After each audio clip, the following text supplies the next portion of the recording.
চিলমারীতে ব্রহ্মপুত্র নদে সনাতন ধর্মাবলম্বীদের অষ্টমী স্নান অনুষ্ঠিত। কুড়িগ্রামের চিলমারীতে ব্রহ্মপুত্র নদের তীরে সনাতন ধর্মাবলম্বীদের ঐতিহ্যবাহী অষ্টমী স্নান অনুষ্ঠিত হয়েছে। প্রতি বছর চৈত্র মাসের শুক্লপক্ষের অষ্টমী তিথিতে এই স্নান ও মেলা অনুষ্ঠিত হয়। বাংলাদেশ সহ বিশ্বের বিভিন্ন দেশ থেকে হাজার হাজার পুণ্যার্থী পাপ মোচনের আশায় এখানে সমাবেত হন।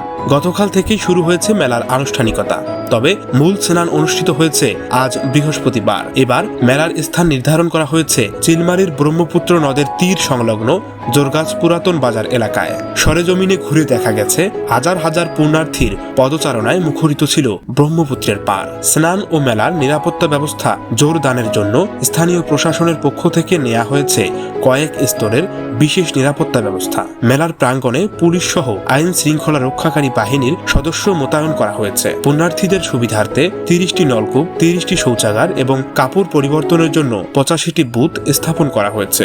এছাড়াও চাঁদাবাজি রোধে প্রশাসন কঠোর অবস্থানে রয়েছে। জানা গেছে, গতকাল বিকেল 5টা 17 মিনিট 45 সেকেন্ড থেকে শুরু করে আজ দুপুর 2টা 59 মিনিট 13 সেকেন্ড পর্যন্ত স্নানের তিথি ছিল।